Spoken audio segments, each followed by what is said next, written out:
If you stumbled upon this story, you're exactly where you need to be. Hit that like, subscribe, and drop a comment if you think humanity still holds a few surprises for the galaxy, because what you're about to hear might just change the way you see predators, forever. The Galactic Council's order came through on a tight band channel, encoded in crimson priority.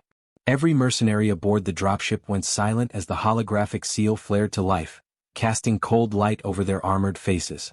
Target designation, Ravager Class Entity 7B, the counselor's voice rasped through static. Capture alive. Payment, unrestricted access to Tier 4 weapon licenses. Commander Threx Viral leaned forward, his scaled jaw tightening. You mean the apex predator? A hiss of disbelief came from the back, Zorik, the insectoid sniper, twitching his mandibles. I thought that thing was a myth. It's not a myth, said Cilia, her translucent eyes unfocused as if reading data the others couldn't see. Telemetry confirms movement on Virulon 9. 2 life signs. One massive, one small.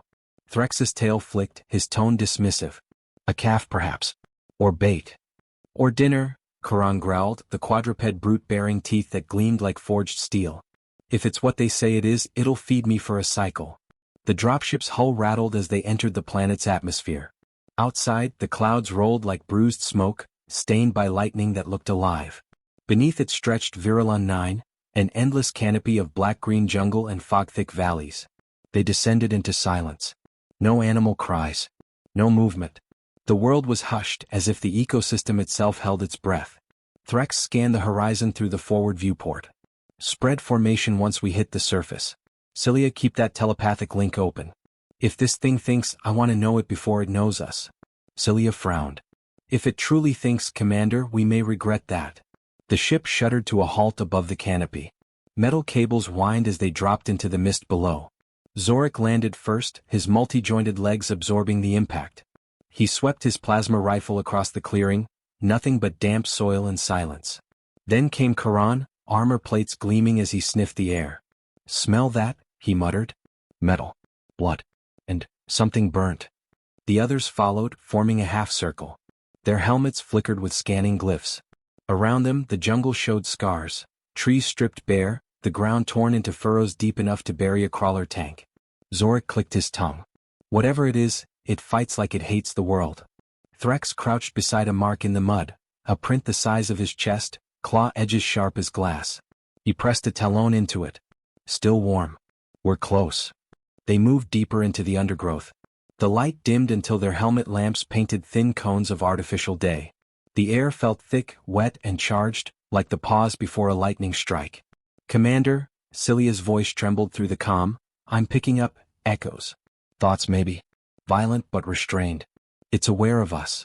Let it be aware, Threx growled. We're not prey. Then came the smell, copper, char, and ozone.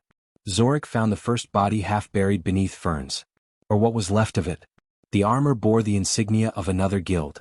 The chest cavity was empty, the edges cauterized as if from heat and claws combined.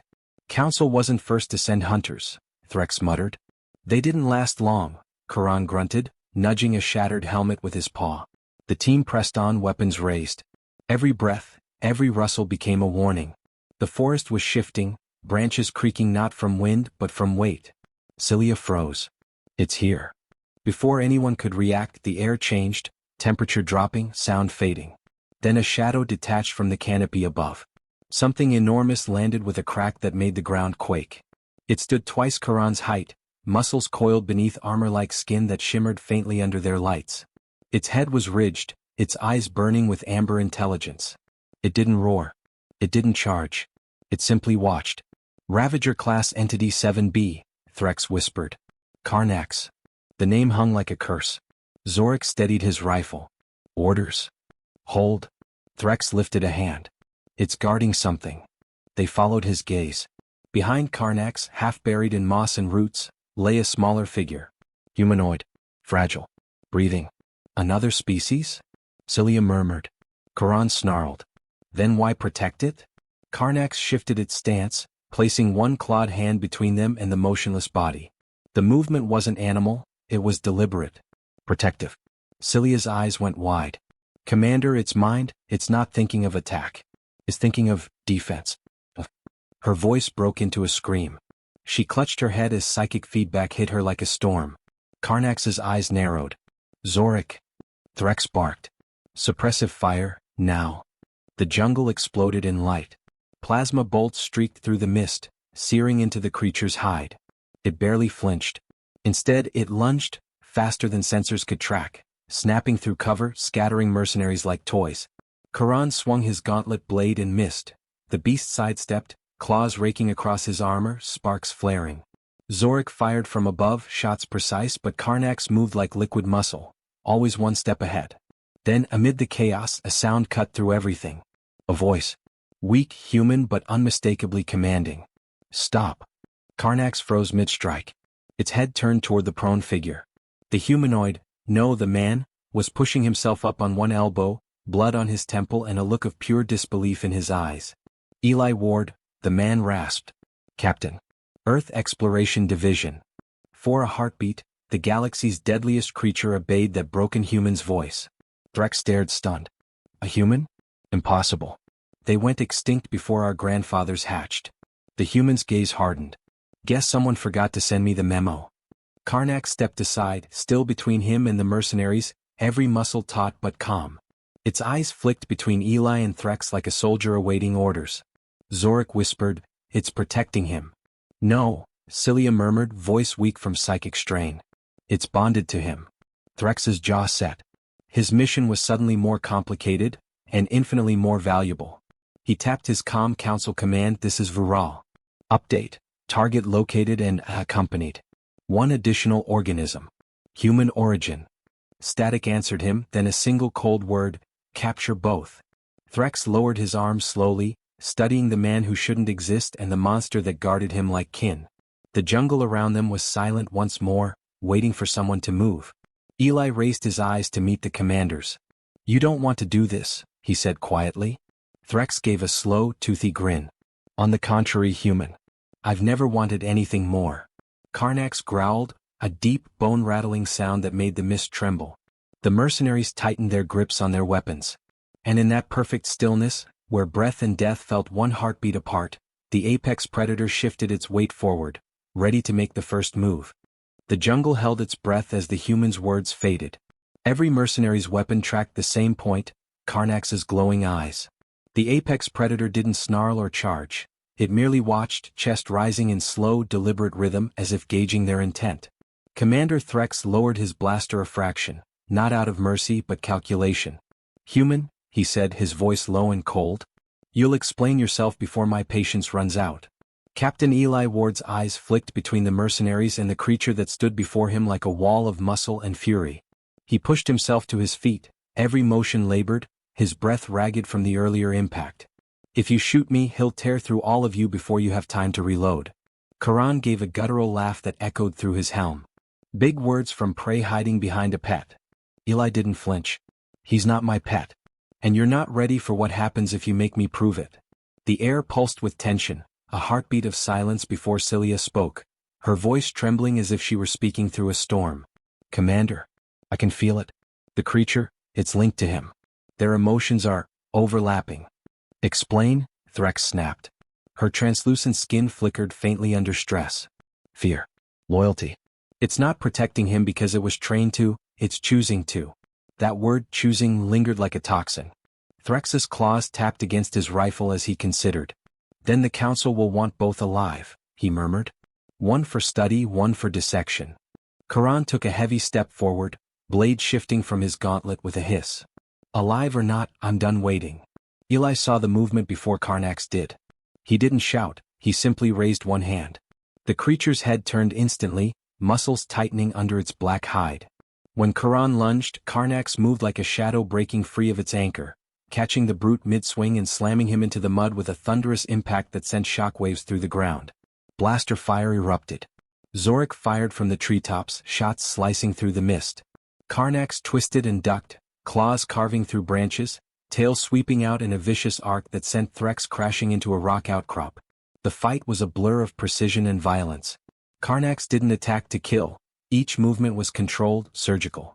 It knocked weapons aside, redirected plasma bolts, forcing the mercenaries back without losing ground near Eli. Eli, swaying from exhaustion, shouted over the chaos. Stand down. You're only making it worse. Threx pushed himself up, blood streaking his scaled chin. You call that thing off now, human, or I'll burn this jungle to ash. Karnax's claws sank into the soil. The glow in its eyes flickered, amber deepening to a molten gold. Eli saw the shift, the same look he had seen once before, on a laboratory floor surrounded by human scientists who thought they could cage it. He took a slow breath. Karnax. The sound of his voice was quiet but commanding.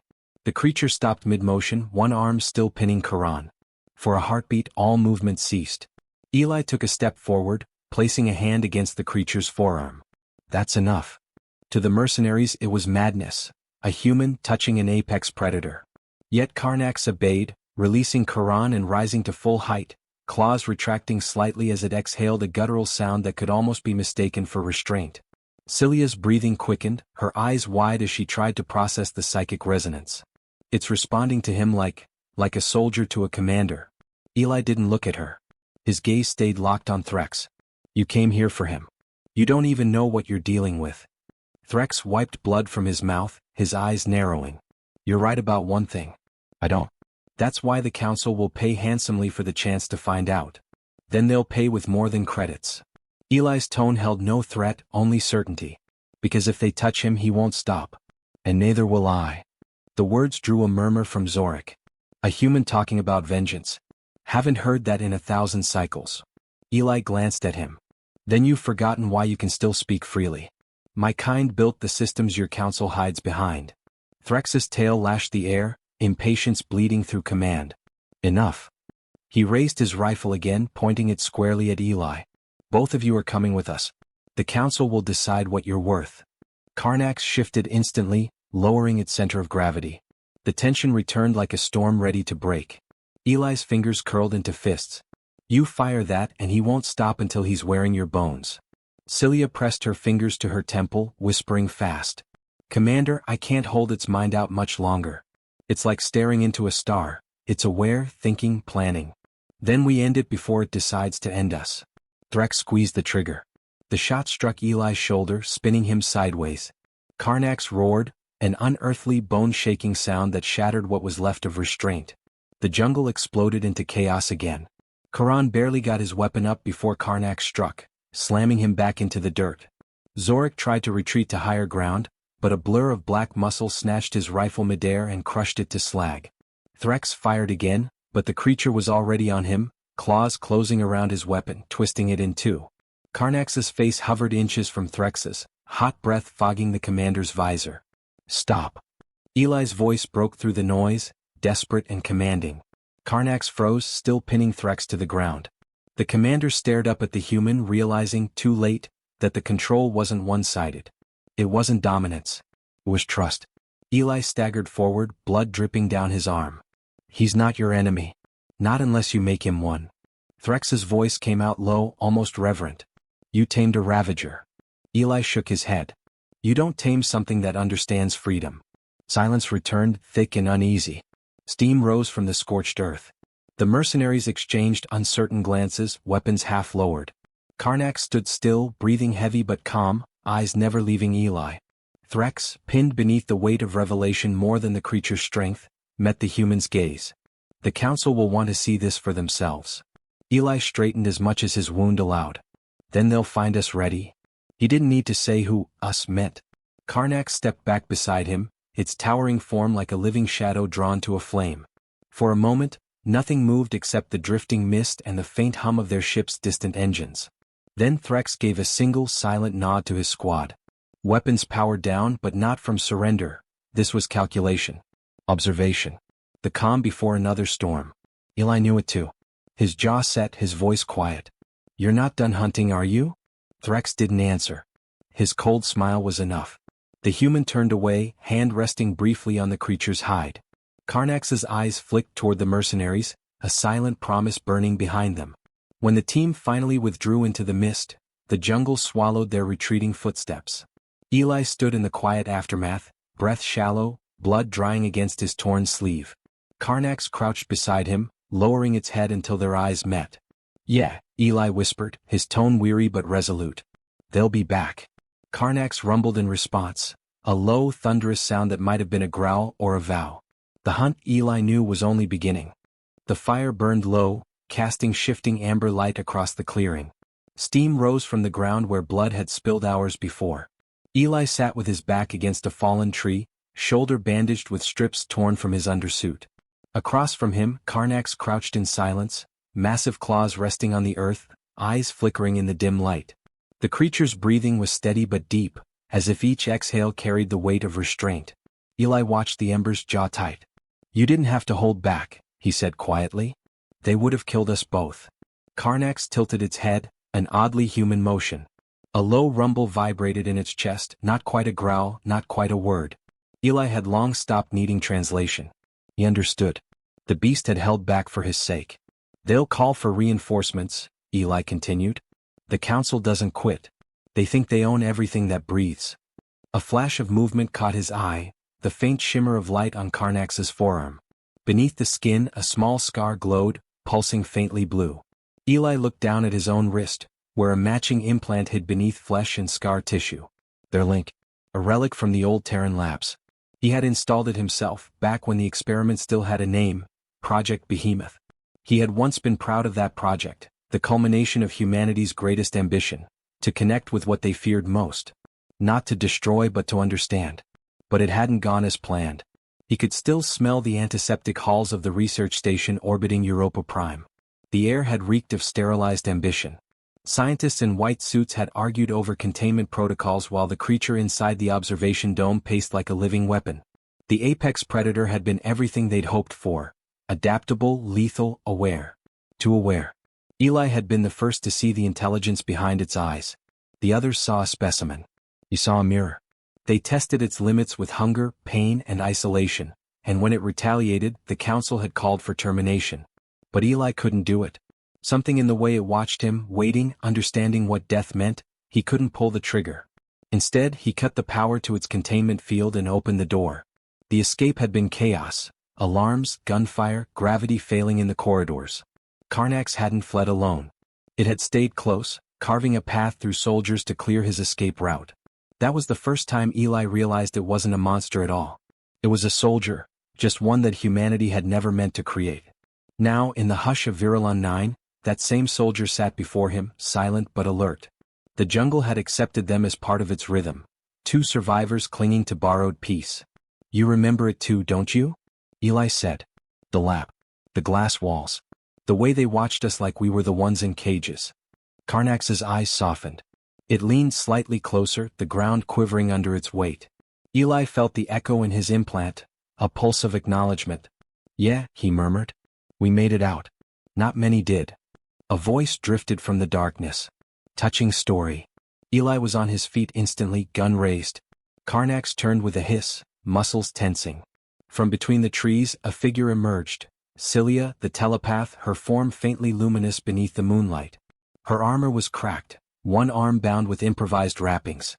"I didn't come to fight," she said, raising her hands. "If I did, your friend would have known before you heard me." Eli hesitated, lowering his weapon slightly.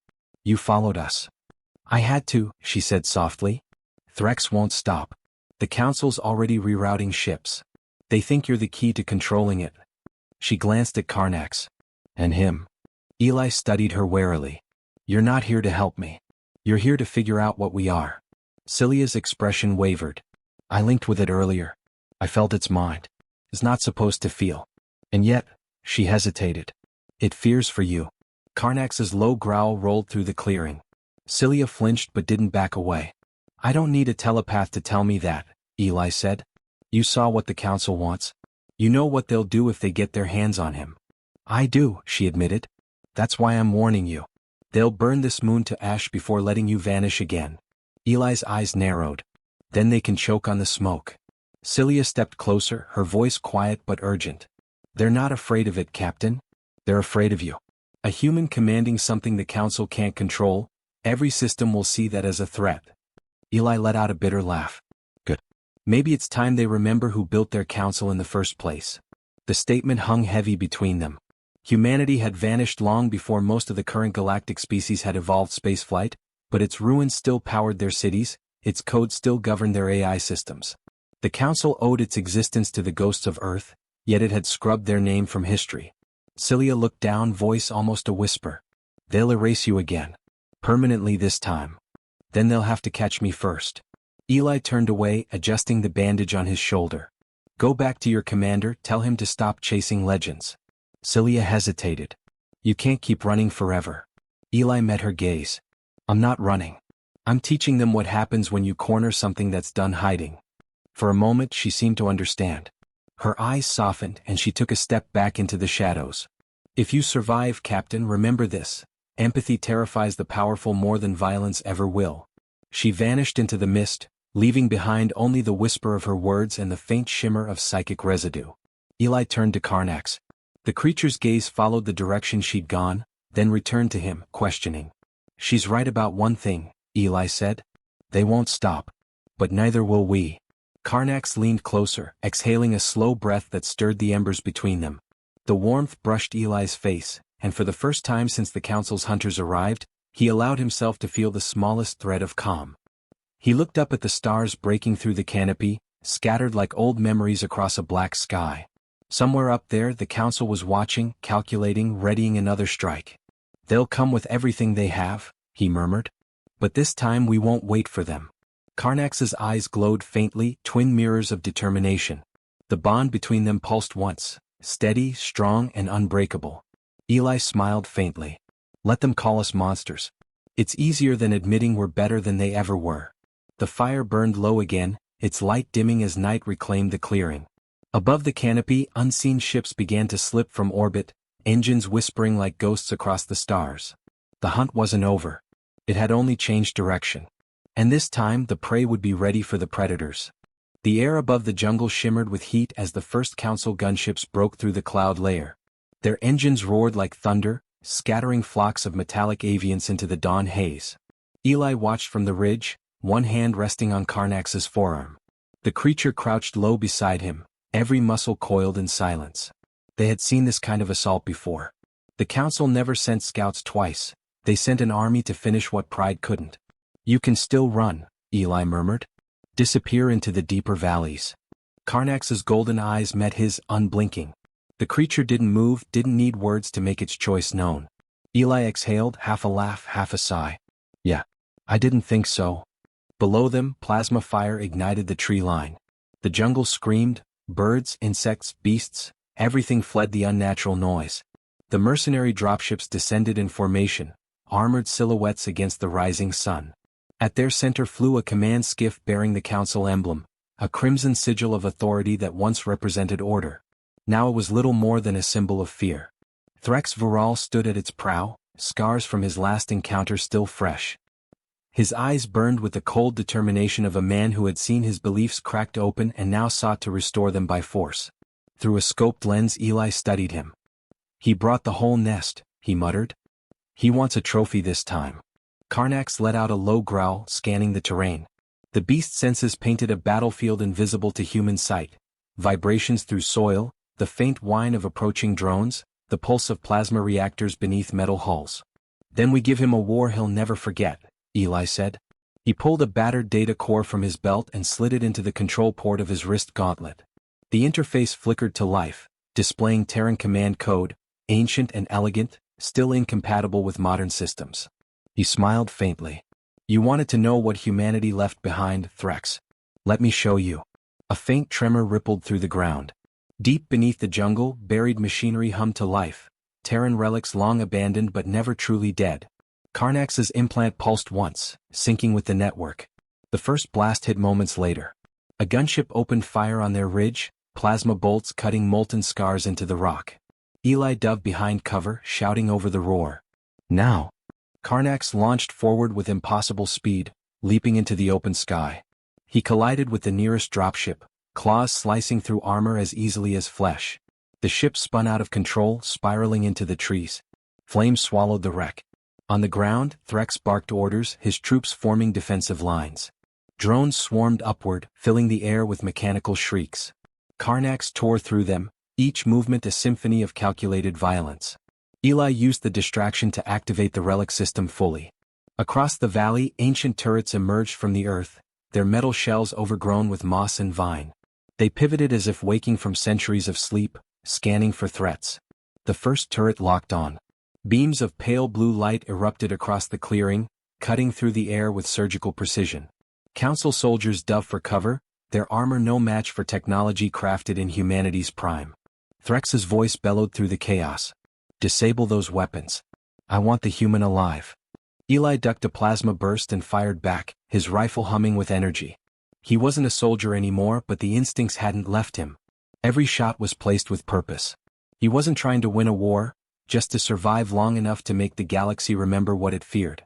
Karnax landed beside him, hide scorched, eyes burning brighter than the flames behind them. The creature crouched low, shielding Eli as another gunship strafed the ridge. Heat waves rippled over their heads. "Still with me?" Eli asked, coughing through smoke. Karnax's only response was a deep, resonant growl that made the ground quake. They moved together, man and monster in perfect synchrony.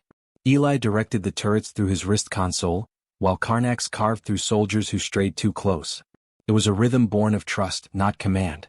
Then a new sound pierced the din, a high-pitched hum that made the jungle vibrate. Threx had deployed his last weapon, a graviton pulse cannon capable of flattening a mountain. The weapon mounted itself on the command skiff, its core glowing like a second sun. Eli's blood ran cold.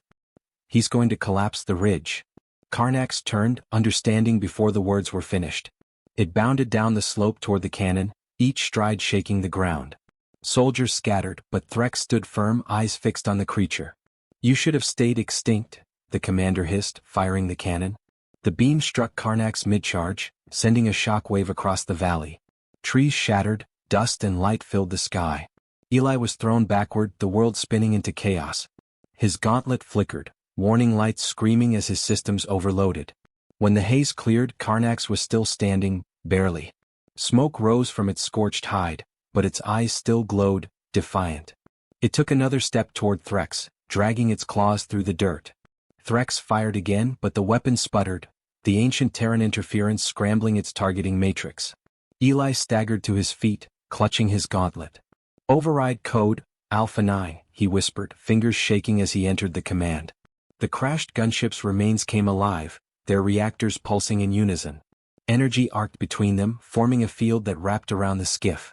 Threx looked up, realization dawning too late. "What did you?" Eli's voice was cold. "You wanted Terran technology. Here's your demonstration." The field collapsed inward, crushing the skiff in a silent implosion. The cannon vanished in a flash of white light. When the dust settled, only echoes remained. The surviving mercenaries fled into the jungle, their courage burned out as fast as their fuel. Eli stumbled down the ridge, searching through smoke until he found Karnax kneeling amid the wreckage. The creature's breathing was ragged, wounds glowing faintly. Eli dropped beside it, pressing a trembling hand against its chest. "You did it," he said. "You stopped them."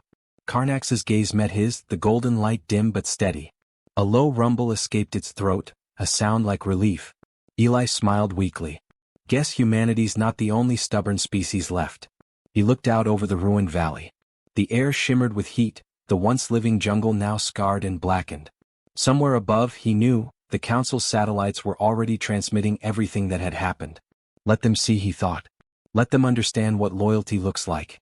A faint crackle came from his wrist comm. The Council's signal returned, cold and measured. "Captain Eli Ward. Surrender yourself. You cannot win." He stared into the distance, then shut the comm off. "You're right," he whispered. "But I can make sure you never forget why you lost." Karnax's head lowered beside him, a silent promise of unity stronger than any weapon.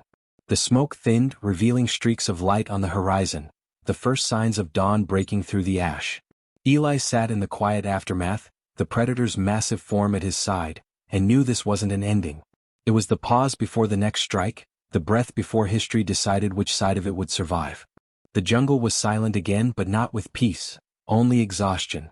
The smoke had thinned into gray ribbons twisting through shattered branches, and ash rained down like the ghost of snow.